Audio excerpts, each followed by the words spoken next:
Bien, buenas tardes. Son las 18 horas en punto. Vamos a ser puntuales porque creo que hay que premiar a los que estamos en la sala y aquellos que se vayan incorporando más tarde, bienvenidos sean. Bueno, iniciamos hoy, 18 de abril de 2024, la cuarta sesión de este ciclo de webinars que titulamos Educomunicación de la Red Alfamed.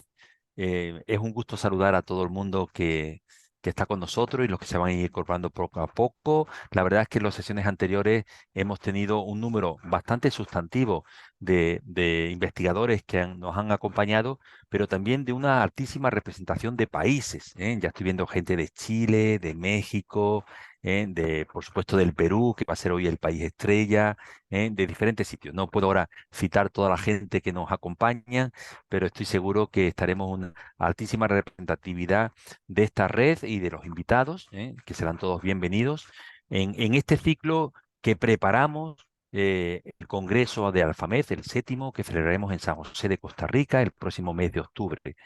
Y tratando temas tan interesantes como el que nos concierne hoy, pero también con los que representó Joan Ferrés en la inauguración, o posteriormente Silvia Bacher en la segunda sesión, o después a continuación el Manuel Castellón, que también nos acompaña como Alfame Joven, y los que vendrán después con Eleni Méndez de Chile, aquí finalizaremos con México y con Eslovaquia, dos países, bueno, Europa y América, abrazados en esta red donde trabajamos el compromiso de formar a la ciudadanía en competencia mediática, algo tan necesario, tan imprescindible en esta sociedad.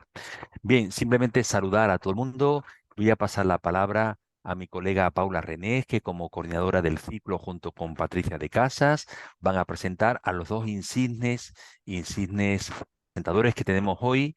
Simplemente citar que Julio y Teresa son referentes en el campo de la educación mediática. Teresa desde hace muchísimos años, podemos considerar, ya la nombramos el año pasado como educomunicadora de excelencia en el congreso que tuvimos en Arequipa, Perú. Y Julio, que realmente está haciendo unos trabajos impresionantes en los últimos años en publicaciones e investigaciones, dejando el pabellón del Perú muy alto en la red y en todo el panorama latinoamericano. Así que de verdad es un placer contar con Teresa Quiroz y con Julio César Mateus en esta sesión y paso la palabra a Paula para que ella los presente. Muchas gracias, Ignacio. Buenos días, buenas tardes a todos y a todas. Me sumo a las palabras que acaban de iniciar con este webinar. Hoy nos acompañan dos profesionales de la educomunicación, dos profesionales compañeros magníficos. Ellos son la profesora, la doctora Teresa Quiroz de la Universidad Católica de Perú y el doctor Julio César Mateus de la Universidad de Lima de Perú también.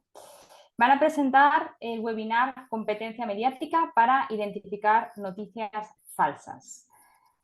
La doctora Teresa Quiroz, para quienes la conozcan y para quienes estén acercando a ella quizá porque está iniciando sus estudios en esta temática, es doctora en Sociología y profesora de la Pontificia Universidad Católica del Perú. Fue profesora principal de la Universidad de Lima, 2 veces decana de la Facultad de Comunicación, presidenta también del Tribunal de Ética del Consejo de la Prensa Peruana, entre otras de las muchas funciones que ha desarrollado. Ha sido también miembro del directorio del Instituto Nacional de Radio y Televisión del Perú y ha publicado multitud de libros y artículos, entre los que destaca, por ejemplo, el de 2013, Sin muros, aprendizajes en la era digital. Bienvenida, Teresa. Y junto a ella, que van a compartir hoy este webinar, el doctor Julio César Mateus. Él es doctor en comunicación por la Universidad Pompeu Fabra de Barcelona, también profesor asociado e investigador de la Facultad de Comunicación de la Universidad de Lima, donde coordina el grupo de investigación en comunicación, educación y cultura. Además, dirige una revista conocida, revista académica Contratexto, y coordina el capítulo peruano de la red Alfamed. Miembro del Consejo Asesor de la Alianza de Alfabetización Ética e Informacional de la UNESCO, ha publicado también diversos libros como Educación Mediática, Emergencia y Urgencia de un Aprendizaje Pendiente. Bienvenidos a los dos, muchísimas gracias y os cedemos la palabra. Muchas gracias. Hemos preparado con Julio una presentación que Julio la va a subir en este momento. Voy a iniciar yo la presentación. eh, Ahí está. Y luego Julio continúa, ¿no? Eh, la siguiente, ¿no, Julio? La primera, Sí. tú la mueves. Ok.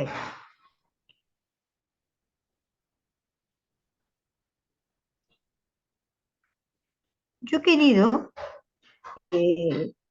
presentar aquí o hacer esta presentación poniéndonos en el contexto de lo que significa el tema de la desinformación y lo que significa el tema de las noticias falsas actualmente, que no está referido obviamente solo a cómo identificar, ¿no?, cierto tipo de noticias, sino entender de dónde viene este problema de la desinformación en el contexto en el cual estamos viviendo hoy en día.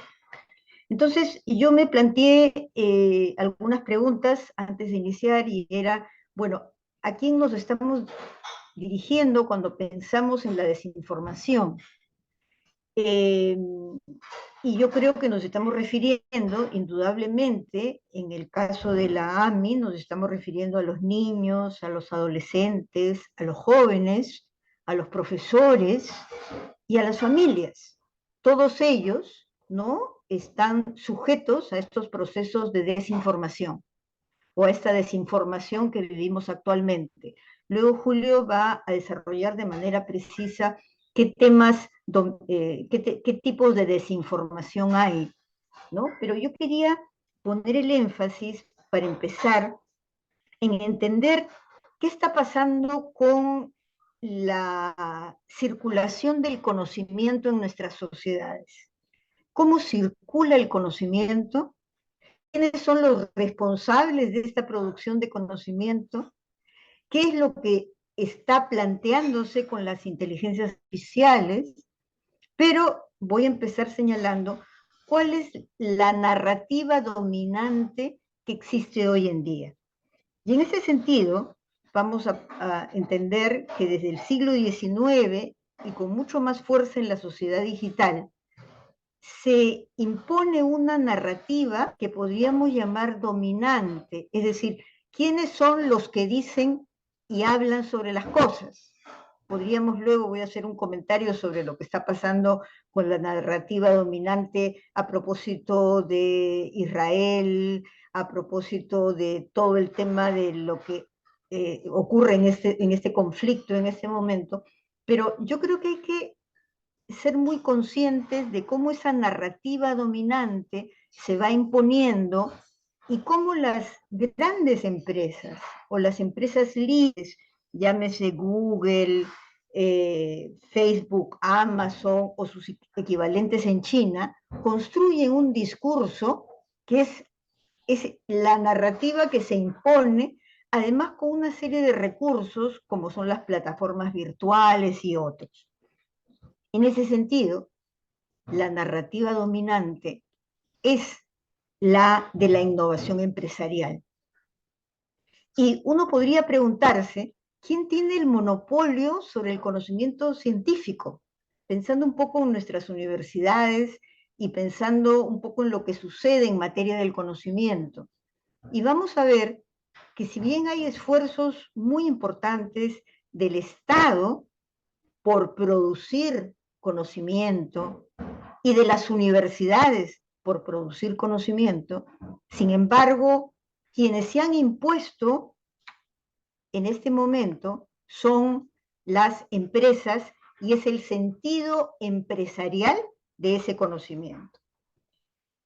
Es decir, en palabras, el concepto este de la innovación empresarial ha alcanzado realmente niveles decisivos en la formación del conocimiento social. Por lo tanto, hoy más que nunca, lo que estoy llamando aquí la regulación y la ética social en medio de un desborde de la inteligencia artificial, porque, entre paréntesis, es tan difícil estudiar e investigar los temas de la inteligencia artificial porque la velocidad de estos cambios excede totalmente, ¿no?, la investigación que puede realizarse. Pero la gobernanza o la regulación y los temas de la ética social resultan fundamentales en relación a la desinformación. Más aún, porque vivimos un tiempo en el cual, especialmente después de la pandemia, la educación ha sufrido a todo nivel y en sus diferentes estancias o estratos, quiero decir, la básica, la universitaria u otras, ha sufrido cambios tan importantes que tiene que ver con lo que yo llamo aquí la educación individual y flexible, que permite a cualquiera, en cualquier circunstancia, educarse con referentes muy diversos. Entonces, la individualización de la educación y la flexibilización de la educación hacen más que nunca necesario incidir en lo que estoy llamando la regulación y la ética social. Las universidades, nuestras universidades, se han visto impactadas por la educación a distancia, por la virtualidad, por las redes sociales y las plataformas sociales, y han cambiado sustantivamente los mecanismos de información y la desinformación, pero los mecanismos del conocimiento y de la circulación de conocimiento. En ese sentido, insisto, si bien el Estado cumple y ha cumplido una función importante, vamos a ver que el monopolio del conocimiento científico no lo tienen las universidades y tampoco lo tiene el Estado. Es por eso que los riesgos que hay con el descontrol, digamos, de la inteligencia artificial son realmente muy preocupantes. Sí, entro al tema de desinformación, pero quería mencionar algo que me parece sustantivo. La UNESCO viene trabajando estos temas especialmente a propósito de la pandemia. Y cuando yo he revisado todos estos documentos, voy a mencionar algunos de estos, producidos por la UNESCO, uno encuentra una distancia grande entre lo que ocurre en nuestras instancias académicas, digamos, y lo que se dice como recomendaciones en documentos de la UNESCO, ¿no?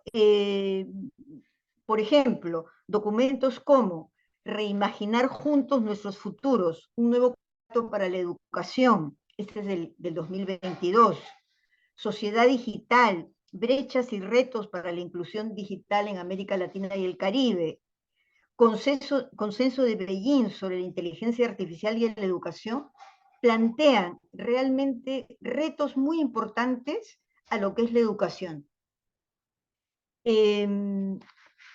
Paso entonces a hablar de manera más precisa, digamos, sobre el tema de la desinformación. Y ahí, como señalé, Julio ya va a plantear las modalidades. Yo quisiera plantear algunos elementos a tener en cuenta con la desinformación. Porque existen muchos formatos, digamos, para desinformar. Y porque la desinformación está vinculado, como lo señalo ahí, con la confusión y con la inestabilidad política, con la confusión respecto a asuntos de carácter social, como fue la información científica sobre la salud, por ejemplo. Pero es ahí donde casos como una emergencia sanitaria, la desinformación puede ser sumamente grave y causar una serie de efectos muy graves por la manera como circula a través de las redes sociales. Y ahí entramos al tema de la velocidad y la inmediación.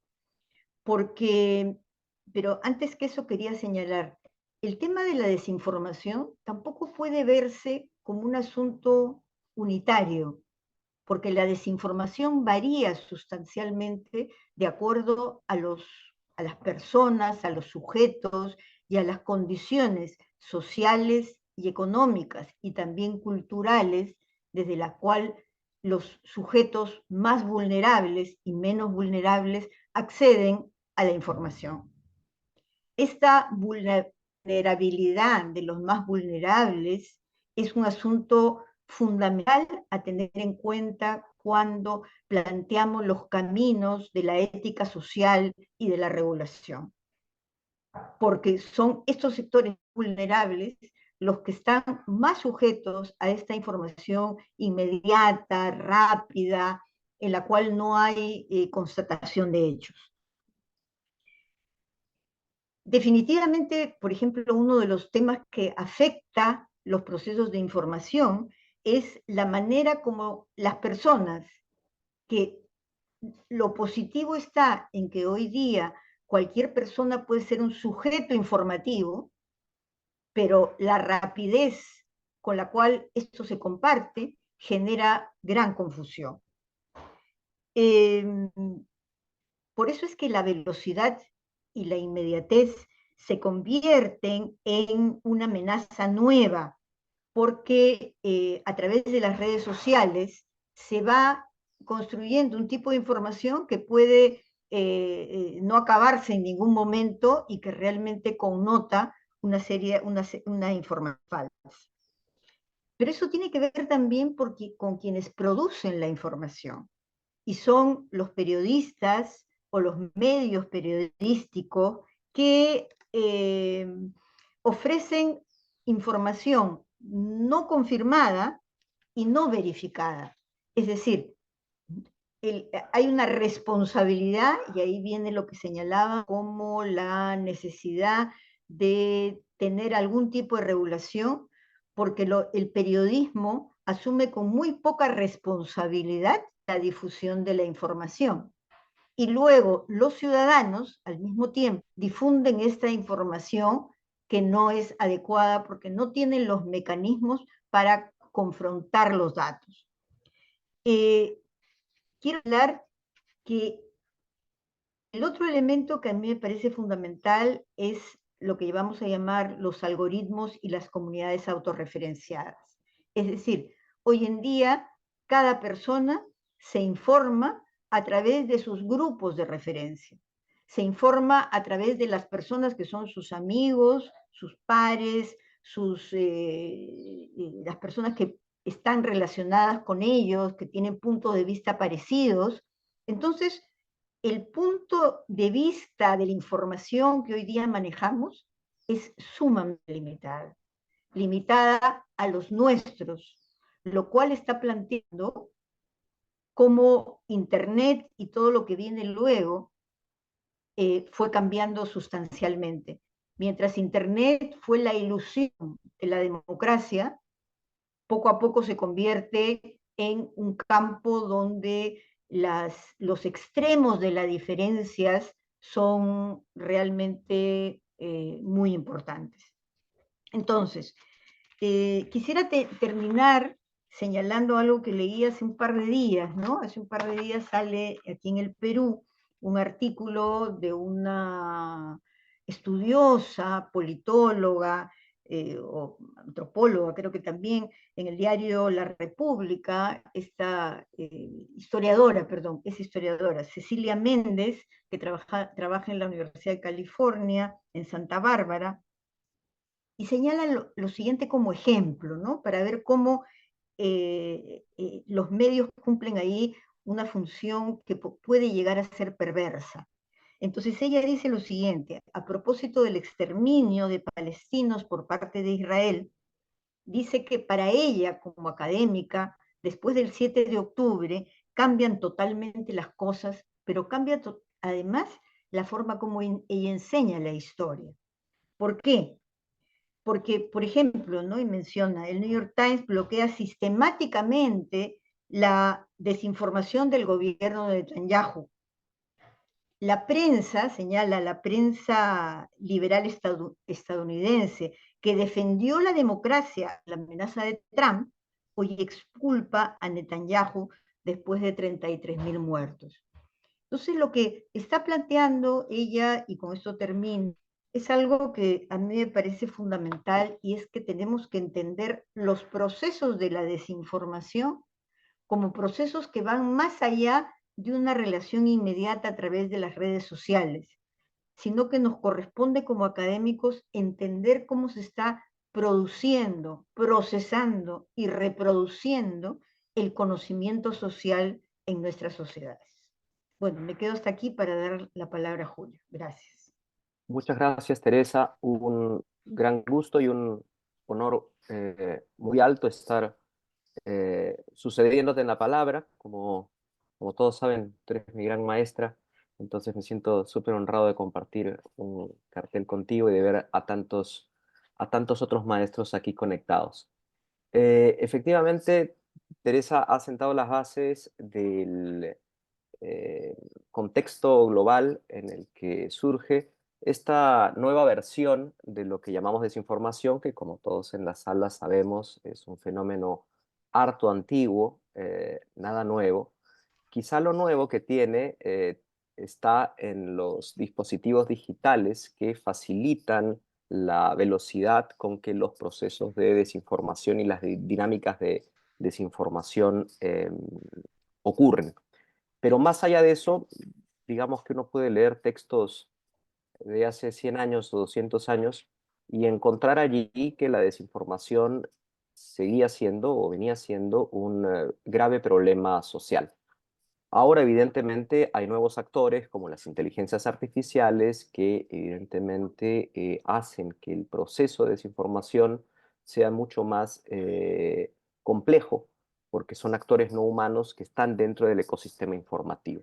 Entonces, entender cómo ha cambiado y cómo viene cambiando el sistema informativo es, por ejemplo, leer el informe de Reuters, el Digital News Report del año anterior, sobre las tendencias en las dietas informativas. Y aquí hemos seleccionado algunas ideas muy sencillas. La reducción en el consumo de noticias. Aquí aparece el fenómeno de news avoiding o evitamiento de noticias.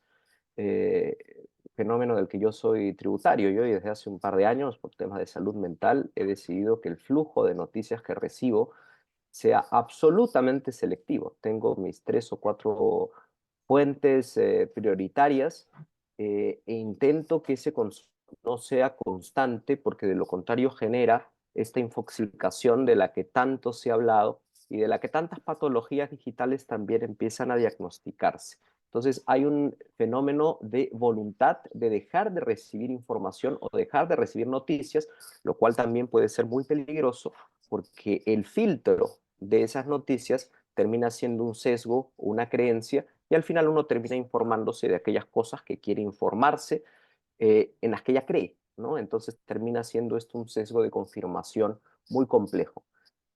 Y plataformas digitales tan opacas en su funcionamiento son las de mayor crecimiento. El 20% de jóvenes utiliza esta red social para informarse, lo que significa que esta mirada habermasiana de la sociedad ideal, donde el flujo informativo está canalizado por medios de comunicación que tienen un rol social y una responsabilidad social detrás, está claramente desfasada.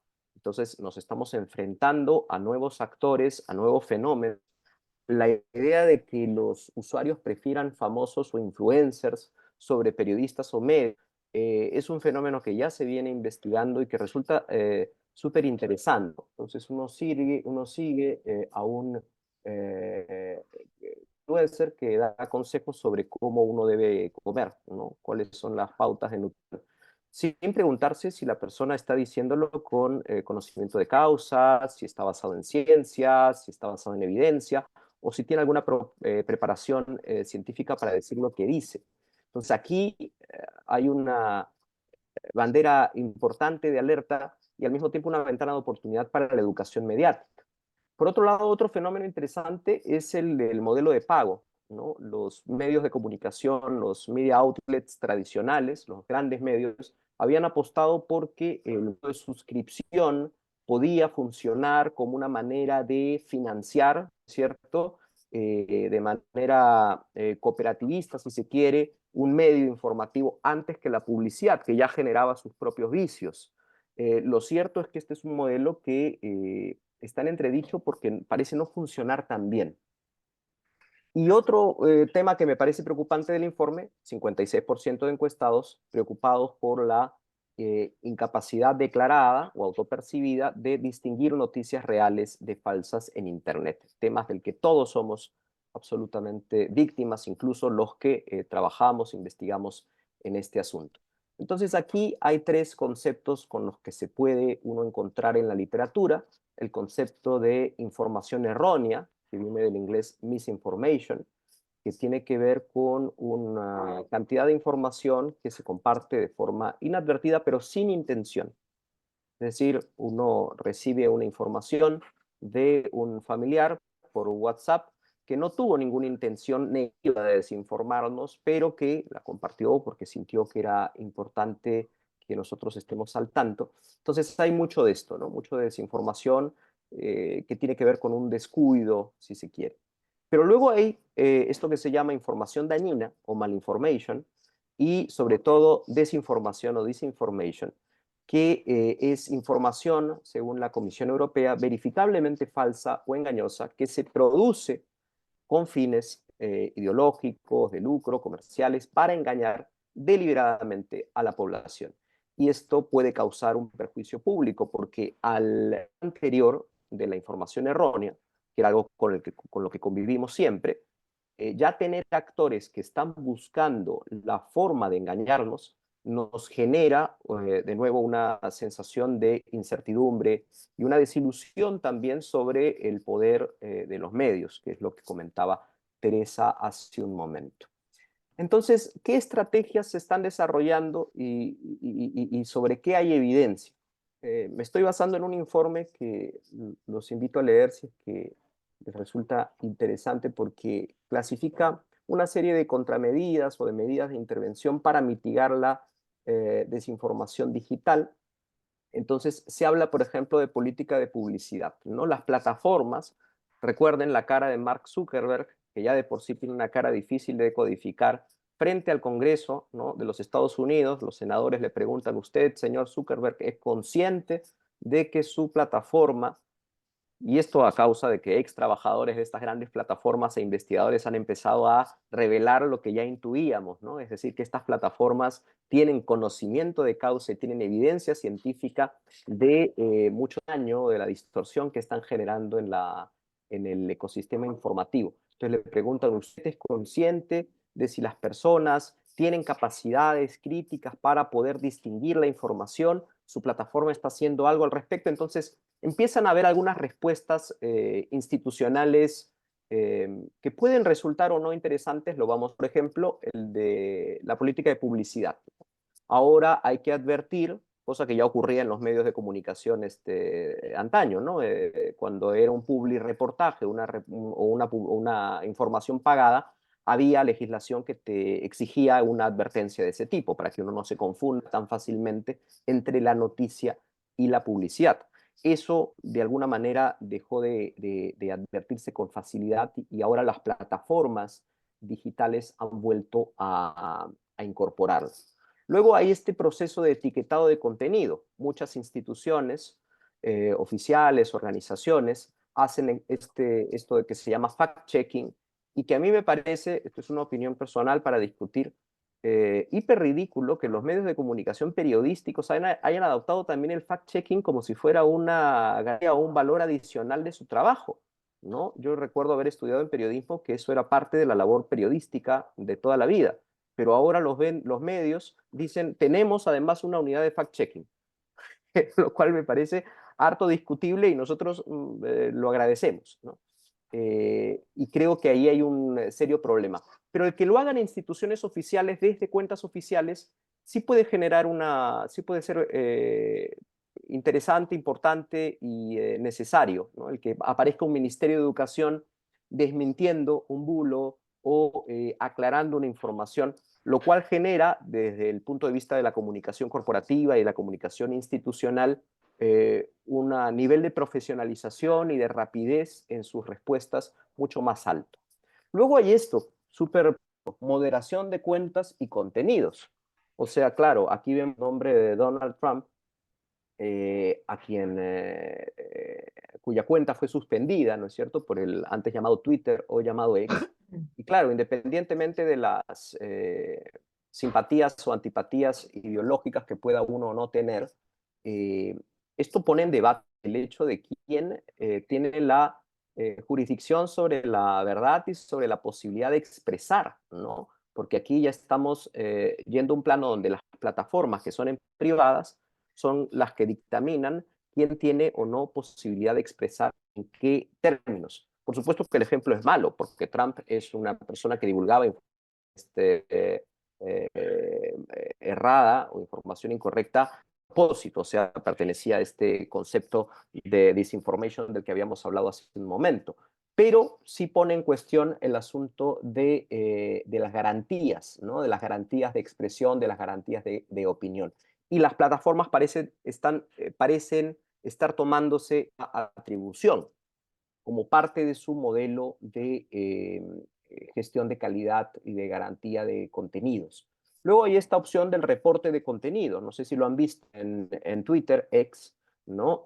Ahora aparece contexto en algunos tweets. Uno puede, efectivamente, como usuario, agregarle contexto a ese tweet. Entonces, digamos que Jorge comparte un tweet que yo vea que no tiene contexto adecuado, entonces puede llevar a una mala interpretación, yo le añado a ese tweet texto, ¿no? Entonces es una suerte de espacio colaborativo en el que la gente puede participar y los lectores y productores de contenido también tenemos rol. Luego hay el tema de la limitación a los usuarios, ¿no? Por ejemplo, en WhatsApp no permite enviar demasiadas veces un mensaje o te aparece una advertencia del tipo los mensajes reenviados solo se pueden enviar a un solo chat grupal. Claro, eh, menudo atributo, porque esperas 30 segundos y luego ya lo puedes volver a hacer. O sea, es solo una advertencia momentánea, transitoria, pero no soluciona el tema. Entonces, frente a todas estas estrategias que acabo de señalar, que en realidad son estrategias que vienen desde las corporaciones o desde las plataformas, aparece o reaparece con nuevos bríos la educación mediática de la que todos aquí somos seguidores y promotores.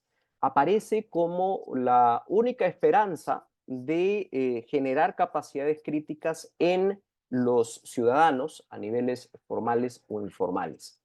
Aquí hay otros conceptos que, y me parece muy curioso, en la literatura anglosajona no aparecen vinculados a la alfabetización mediática, ¿no? Cuando uno lee un paper anglosajón o que trabaja el tema o que aborda el tema de la desinformación, se habla de estos dos grandes grupos de estrategias, ¿no? Las llamadas estrategias pre-banking son previas y que tienen que ver con contrarrestar la desinformación antes de que se difunda ampliamente, o sea, capacitando en tácticas, en estrategias comunes de desinformación, advirtiéndonos a los usuarios qué cosa puede ocurrir, entonces hay que advertir, hay que estar alerta, formas de identificar. Aquí viene toda esta lista de checklist, ¿no? De estas listas que nos proponen a veces algunas páginas web, ¿no? 5 elementos que tienes que tener en cuenta para enfrentarte a una información y saber si es verdadera o no. Fíjate quién la firma, fíjate en la fecha, en fin. Toda esta mirada prescriptiva y previa al fenómeno. Y también existen estrategias de debunking que tienen que ver con una reacción posterior, ¿no? Refutar o desacreditar la desinformación después de que ya se ha difundido. Y esto implica proporcionar información precisa y verificada que desmienta la información errónea, exponiendo sus errores, falacias o sesgos. Entonces, ahora en el grupo de investigación del que soy parte, estamos investigando precisamente si, y espero llegar a Costa Rica con algunos resultados mucho más claros, de si las intervenciones en la educación mediática surten resultados, es decir, tienen efectos, y si tienen efectos no solo de corto plazo, sino de mediano y largo plazo, porque lo que sí suele haber es, por ejemplo, sistematización de talleres que se dan a un grupo de estudiantes y se les toman una suerte de cuestionario al final. Le dice usted, ya sabe cómo enfrentarse a las noticias falsas porque aprendió los trucos para, o las 5 formas para hacerlo.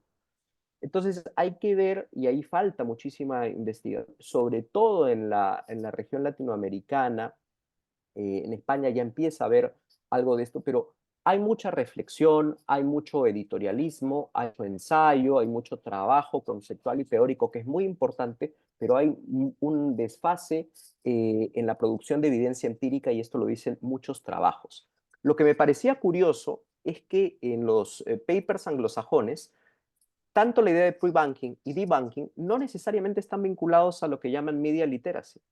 Entonces, muchas de sus conclusiones son que existen también otras estrategias como media literacy que pueden aportar o no. Entonces, no sé qué opinen ustedes, pero a mí me genera una suerte de contradicción porque para mí todo lo que estoy diciendo, pre-banking y debunking, entra en el concepto de educación mediática. O sea, esto es algo que ya venimos trabajando, que ya venimos tomando en cuenta desde otras dimensiones o desde las diversas dimensiones, ¿no? Entonces, no me parece extraño. ¿Será porque el concepto de media literacy en el mundo anglosajón, o lo que llaman Global North, o Norte Global, ¿no? Y esto es terrible también, porque nos han metido a todos los que estamos por debajo de la línea ecuatorial en una cosa homogénea que llaman Sur Global. Y esto también es erróneo, ¿no? Desde muchos puntos de vista. Pero bueno, ¿será que ahí, en los países anglosajones que utilizan media literacy, hay una conceptualización un poco distinta? Sería interesante leer más al respecto y discutir cómo se conceptualiza o cómo se teoriza el tema de media literacy. Pero desde mi perspectiva, que no sé si compartimos, todo esto es parte o es tarea de lo que se llama alfabetización mediática informacional. Entonces, las intenciones que se han empezado a publicar ya desde hace unos 4 o 5 años, hay alguna evidencia sobre el tema. Intervenciones, llamémosle intervención a cualquier actividad hecha en un espacio formal y que ha sido sistematizada, ¿no? Formal o informal, ¿no? Puede ser también con educación informal, pero cualquier intervención o cualquier estrategia o cualquier herramienta de la que se da cuenta luego en una publicación con alguna metodología para medir el impacto. Por ejemplo, esos talleres, ¿no? Hay mucha literatura de iniciativas de docentes en educación superior o en educación básica que trabajan con un taller para decodificar información. También se trabaja en el web, ¿no? Hay páginas web que te ofrecen una suerte de quizzes, ¿no? Mida usted mismo su capacidad para enfrentar la desinformación. Y entonces casi como un test de estos de Cosmopolitan o del Logo, uno tiene que ir marcando posibilidades, pero esto es algo que, como siempre critica nuestro maestro Joan Ferrés, se quedan en el nivel de la autopercepción. Entonces, luego es difícil saber si lo que yo digo realmente tiene un correlato práctico en la realidad. Es decir, si en el momento en que yo recibo una información, estoy o no aplicando o poniendo estas capacidades críticas. Algo que es muy importante y que para mí ha sido revelador es que la gran mayoría de documentos alaban las intervenciones con juegos y particularmente con videojuegos.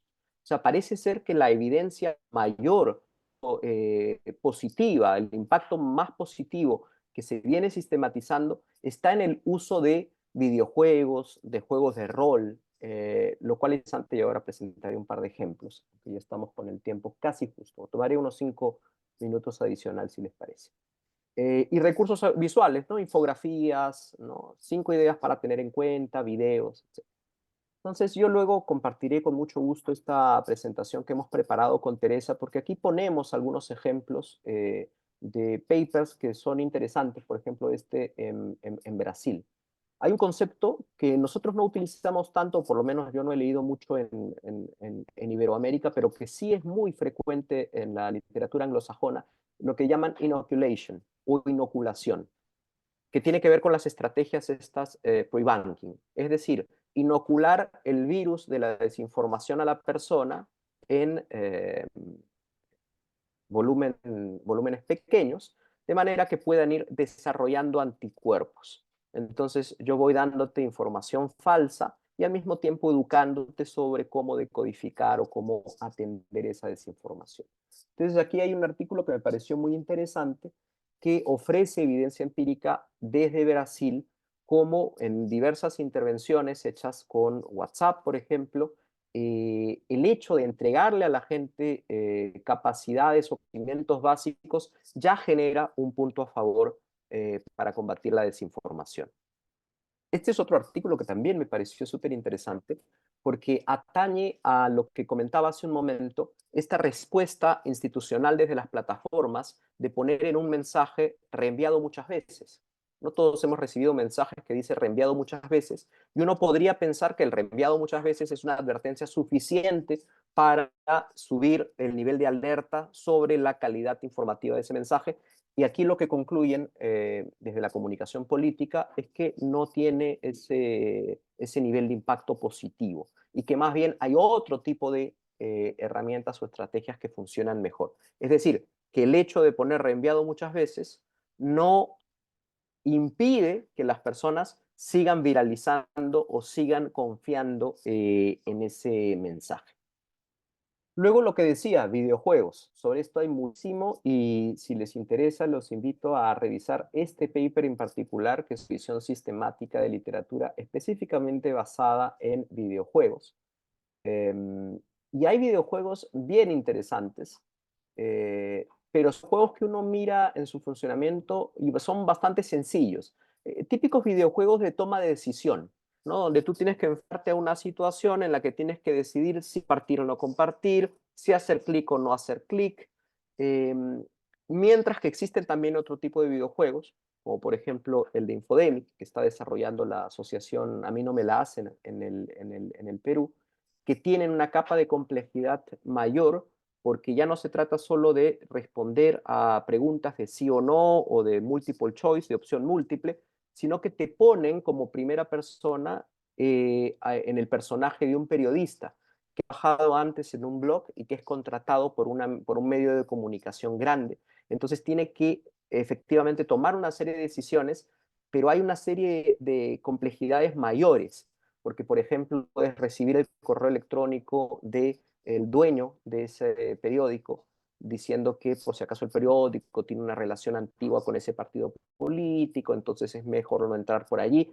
O sea, las típicas presiones políticas que todos conocemos. Entonces, es un juego que tiene varias capas de complejidad y le permiten al jugador ponerse en la posición también del que produce información y poder entender de alguna forma muchas de las vicisitudes y variables que tienen que atender. Otros proyectos, este de aquí también es súper interesante, que se hizo en España, que tiene que ver con enseñar a detectar desinformación utilizando un experimento de WhatsApp. Uno se suscribe a una lista de WhatsApp y le llega información cotidiana y al mismo tiempo herramientas que le permiten a uno poder enfrentarse a la información y poder juzgar o valorar su capacidad.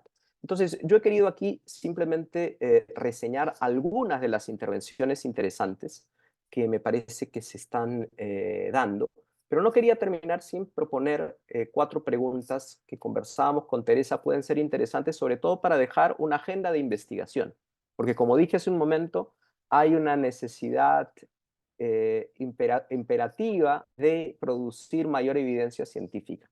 O sea, de hacer estudios con diseños metodológicos cuasi experimentales o experimentales que permitan ver si las intervenciones de educación ética están dando o no resultados.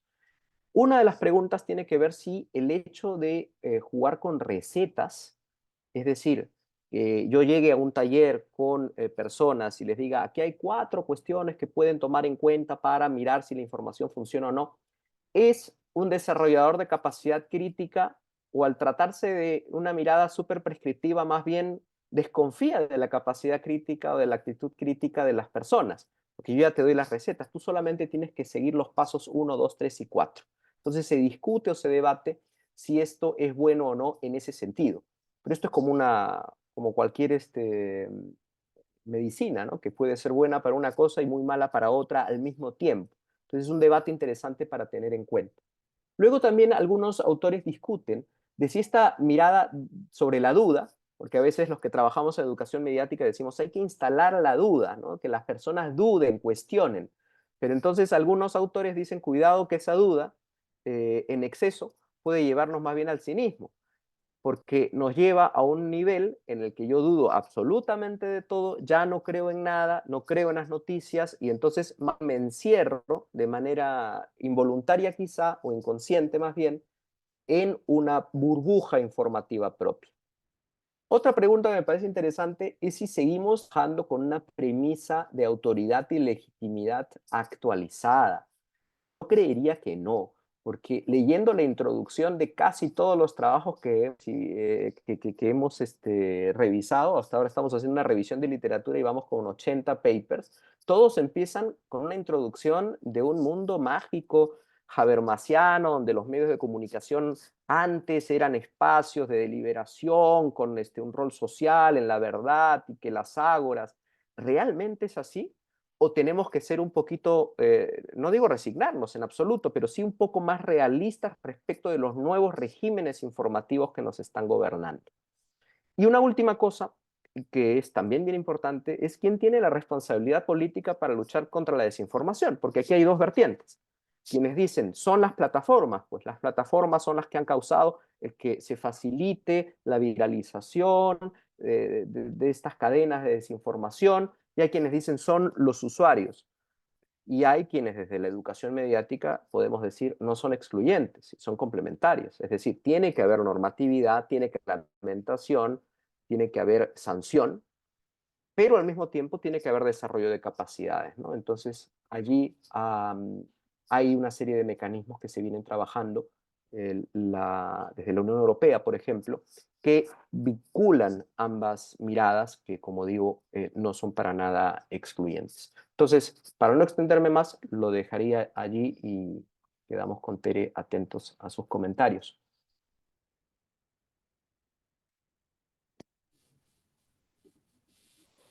Bueno, estimada doctora Teresa y doctor Julio César, en primer lugar, pues permítame expresar nuestro agradecimiento por su participación en este webinar. Sin duda, sus reflexiones sobre este tema prioritario, especialmente en el contexto de otros fenómenos como la inteligencia artificial o de mecanismos como el prebunking, han sido sumamente enriquecedoras. Ahora, siguiendo el programa, es momento de abrir la sesión de preguntas y respuestas. Recuerdo a los participantes que aún tienen la oportunidad de compartir pues sus comentarios en el chat. Y yo tengo aquí una pregunta guardada que nos han enviado por WhatsApp, una de nuestras participantes y también miembro de Alfamed Joven, Arlene, nos ha planteado la siguiente pregunta. ¿Cómo pueden los ciudadanos comunes contribuir a combatir la desinformación, promover una cultura de la verdad?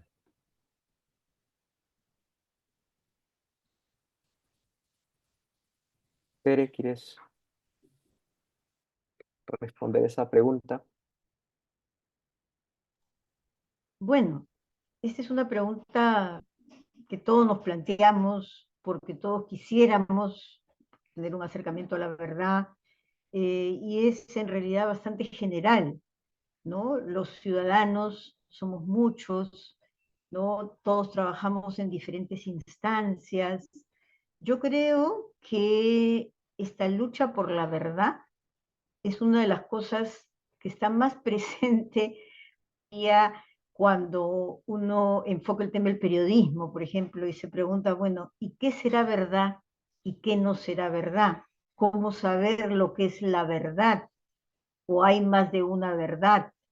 Entonces pienso que estos ejercicios o este trabajo debe plantearse a distintos niveles, ¿no? Ya Julio plantea, unos son políticas que nos exceden totalmente, otros son niveles con el periodismo y con un periodismo de calidad, otros son los niveles de lo que pueden hacer las universidades a través de la investigación, otros son cosas que se pueden hacer a nivel de los centros educativos, ejercicios de acercamiento a la verdad.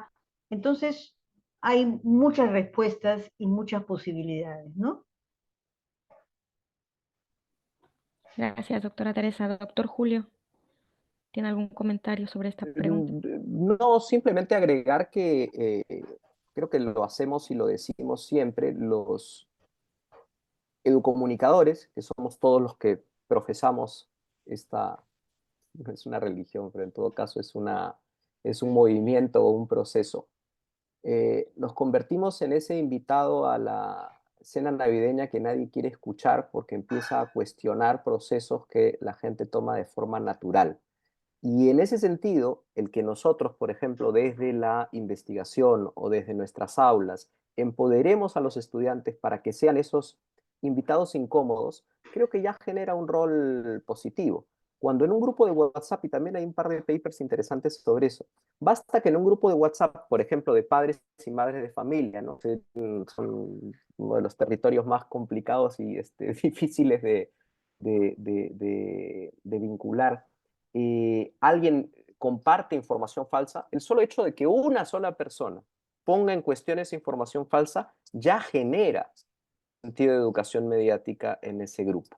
Entonces creo que muchos lo hacemos incluso de forma inadvertida.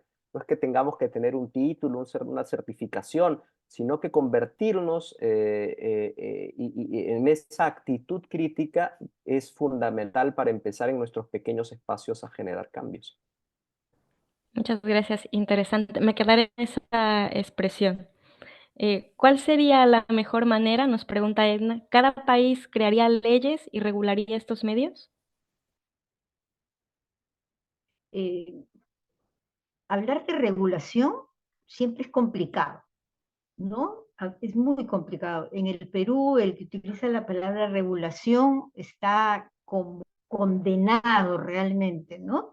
Porque regulación implica que el Estado intervenga, relación, es un atentado contra la libertad de expresión. Entonces, la regulación siempre se ve como algo negativo y que afecta a la individualidad. Yo creo que por eso el tema de la regulación y de ponernos de acuerdo sobre algunas cuestiones básicas tiene que trabajarse a todos los niveles, ¿no? A nivel institucional, a nivel nacional, a nivel regional, pero no leyes nacionales, sino son principios que nos ayuden a trabajar en los diferentes niveles en los cuales nos encontramos, porque si no estamos cayendo en extremos que no nos van a permitir operar esas cosas que queremos, ¿no? Sí, y además solo complementar que estamos en un nivel de gobernanza global muy difícil desde el punto de vista de regulación. O sea, una cosa es la Comunidad Europea, que tiene un gobierno supranacional más o menos establecido o bien establecido, y otra cosa es el modelo de países. O sea, ¿qué pasa si en el Perú sacan una legislación, y no quiero dar ideas, porque con congresistas que tenemos podría ser esto una idea que aparezca en cualquier momento, que dice, prohíbase que Facebook sea visto en el territorio?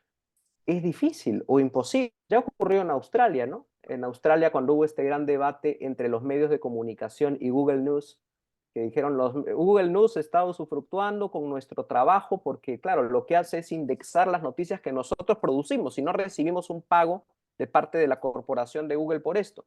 Entonces Google dijo, muy bien, no quieren aparecer, no aparezcan, ¿no? Estoy simplificando groseramente la situación, que fue más compleja, pero por ahí fue. No se pudo sostener. O sea, no se puede sostener, hay que buscar puntos intermedios, lo cual no quiere decir que no deba haber regulación. Y creo que hay pequeñísimos avances, ¿no? En Estados Unidos impera un modelo que es el que llaman noise and choice, ¿no? O sea, yo te doy información y tú finalmente decides. Entonces, estas políticas de labeling, de etiquetado, ¿no? Esta es una noticia reenviada muchas veces, responde a ese principio. Ojo, yo te estoy advirtiendo. Ya luego tú tomas la decisión de si quieres seguir enviándolo o no. Habría que ver, y porque la respuesta de Teresa es muy pertinente, esto es muy contextual y muy cultural, ¿no? En el caso de muchos países nuestros, el Estado va a dictar, el Estado en el que no confiamos va a dictar leyes que regulen medios que en algunos otros casos han servido más bien para liberar la voluntad de expresión acallada por los medios tradicionales. O sea, estamos también en un contexto muy difícil en ese sentido, ¿no? Muchas gracias. Bueno, ahora mismo nos estamos quedando sin tiempo, pero la conversación ha sido sumamente interesante. Solamente comentarles, bueno, parece que tenemos ya no tenemos una pregunta más.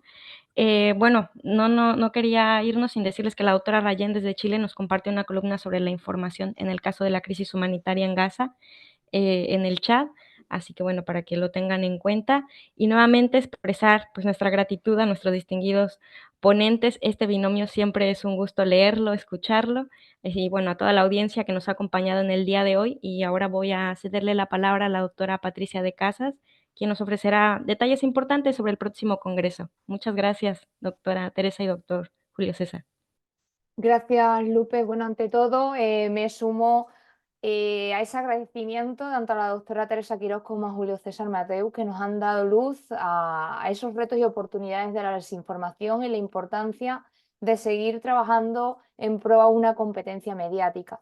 También muy importante, agradecidos todo el comité de organización del Congreso, a todos los asistentes que webinar tras webinar asistís. Sin vosotros esto no sería tampoco posible. Y por último quisiera recordaros algunos datos importantes. En primer lugar, de cara a Red Alfamed Joven, el próximo webinar es el 24 de mayo a las 16 horas de España, a cargo de Manuela Granada Montoya, quien nos hablará sobre los fondos europeos, comunicación y oportunidades de subvención, el caso de éxito del proyecto Futurims. Por otra parte, si nos centramos en los webinars de la red Alfamed, sería ya el quinto con la doctora Eleni Méndez de Chile, de la Universidad Católica del Norte. Nos hablará el 16 de mayo, también a las 18 horas de España, sobre alfabetización mediática y educación para la salud. No nos olvidemos que este ciclo de webinars, los de Red Alfamed, podéis presentar al final, si habéis asistido a todos los webinars, al conjunto de 6, un breve resumen de cada uno de ellos, unas breves líneas, para que os podamos certificar la asistencia y el aprovechamiento de estos webinars. Y por último, recordarles que hemos ampliado el plazo de comunicaciones para el Congreso que celebraremos en San José, Costa Rica. Tienen hasta el 30 de abril para cumplimentar la plantilla que podrán encontrar a través de la web del Congreso y subirla a través del enlace de inscripción. Es muy importante que tengan en cuenta que al menos un autor o autora debe de asistir al Congreso para que la comunicación sea aceptada. Y por último, y acabamos, cualquier información, datos, si queréis saber todas las actualizaciones sobre el Congreso, nos pueden seguir a través de Facebook o Twitter. Muchas gracias y cerramos con este webinar. Gracias, buenas tardes. Gracias. Gracias.